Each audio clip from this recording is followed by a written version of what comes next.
دیگر ساتھیوں نے کلام پڑھے ہیں۔ اب اس کلام کا خلاصہ کیا ہے؟ رسول اللہ صلی اللہ علیہ وسلم کی سیرت، آپ کے مناقب، آپ کی مدح، آپ کی بزرگی، آپ کی عظمت کے گیت ہیں۔ اور فرق کیا ہے؟ اشعار کی صورت میں ہے۔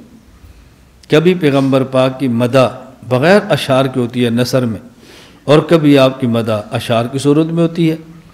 دونوں طرح جائز ہے۔ بغیر اشعار کے آ جائے اسے تقریر کہہ دیتے ہیں، اور جب اشعار کے ساتھ آ جائے اسے نعت کہہ دیتے ہیں۔ رسول اکرم صلی اللہ علیہ وسلم کی دونوں طرح عظمت کو بیان کرنا یہ آپ کا پسندیدہ عمل ہے، پسندیدہ عمل ہے۔ اور جب آپ رسول اللہ صلی اللہ علیہ وسلم کی سیرت اٹھا کے پڑھیں نا تو آپ کو اندازہ ہوگا کہ اللہ کے نبی خود اس کو کتنا پسند فرماتے تھے۔ نبی کریم صلی اللہ علیہ وسلم کا قبیلہ ہے قریش۔ حضرت عمر بن عاص رضی اللہ تعالیٰ عنہ نے حضرت عبداللہ بن عباس رضی اللہ عنہما سے فرمایا کہ تم قریش کے سب سے بڑے عالم ہو، قریش کے سب سے بڑے تم عالم ہو، اللہ کے نبی کے قبیلے کا نام قریش ہے، تو تم جانتے ہو قریش کو قریش کیوں کہتے ہیں؟ فرمایا میں جانتا ہوں۔ کہا تم اس میں کوئی شعر بھی پڑھ سکتے ہو بطور استشہاد کے دلیل کے؟ کہا پڑھ سکتا ہوں۔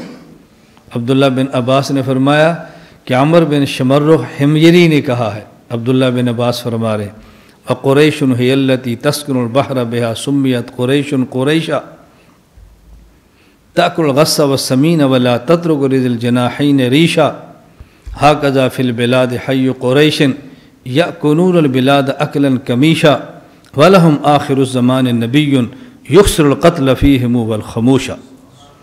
دیکھو حضور کے قبیلے کے قریش ہونے پر بھی عبداللہ بن عباس شعر سنا رہے۔ تو عبداللہ بن عباس کو چھوٹے آدمی تھے، حضور کے محبوب ترین صحابی ہیں، اہل بیت، حضور کے چچا کے بیٹے، مفسر قرآن، جن نے تفسیر قرآن نبی کی دعاؤں سے سمجھائے۔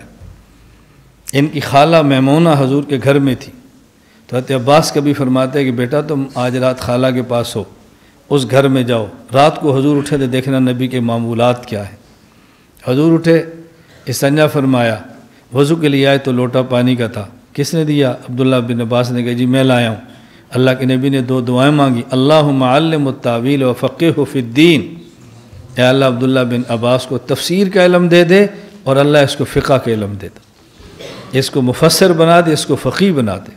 یہ تو ان کی تفسیر رسول اکرم صلی اللہ علیہ وسلم کی دعاؤں کا نتیجہ ہے۔ دعائیں کرواؤ مت، دعائیں لو۔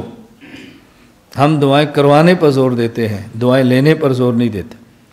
میں نے آپ سے کئی بار کہا میں آپ سے بھیک مانگنے کے لیے نہیں، تربیت کے لیے واقعہ سناتا ہوں۔ ابھی ہم بیٹھے ہیں، دعا ہوگی، بعض لوگ اسپیشل پھر کمرے میں آتے، حضرت جی دعا چاہیے۔ میں نے کہا وہ تو میں نے کر دی ہے، اسپیشل دعا۔ میں نے کہا کتنے پیسے ہیں؟ جو میں نے کہا فری والی تو ہو گئی ہے نا، اب اسپیشل کون سی دعا آپ کو چاہیے؟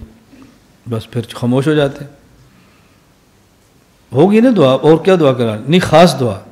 میں نے کہا بھی ایک بندے نے مجھے کہا جو ساجی جی میرے لیے خاص دعا فرمائے۔ میں نے کہا خاص کیا ہوتا ہے؟ کہتے ہر دعا میں نام لیں۔ میں نے کہا ہر دعا میں اپنا نام نہیں لیتا، اپنے والد کے نہیں لیتا، ہر دعا میں تیرا نام لوں، میرا تیرا رشتہ کیا ہے؟ بس جی خاص دعا فرمائے۔ میں نے کہا بھی میں جھوٹ نہیں بولتا، مجھ سے ایسا نہیں ہوگا، بس میں نے تجھے صاف کہہ دیا، مجھے گلہ نہ کرنا، مجھ سے ایسا نہیں ہوگا۔ دعائیں لینا سیکھو، لینا۔ دعائیں کرانے میں حرج نہیں ہے، چھوٹا بڑے سے دعا کرائے ثابت ہے، اور بڑا چھوٹے سے کرائے یہ بھی ثابت ہے۔ حضرت عبداللہ بن عمر عمرے کے لیے جا رضی اللہ عنہما، حضور فرمانے عبداللہ بن عمر سے لا تنسونا فی الدعاء، عبداللہ دعاؤں میں یاد رکھنا۔ حضور کتنے بڑے ہیں، چھوٹوں سے دعائیں لے رہے ہیں، تو دعا چھوٹوں سے بھی کرانا جائز ہے، لیکن اصل یہ ہے کہ دعائیں لیں، بندے کے دل سے اٹھے کہ دعا کریں، دل سے اٹھے، بس اصل یہ ہے کہ دعا لیں۔ تو خیر میں یہ عرض کر رہا تھا کہ یوں نثر میں کوئی حرج کی بات نہیں ہے۔ اللہ ہم کو یہ بات سمجھنے کی توفیق عطا فرما۔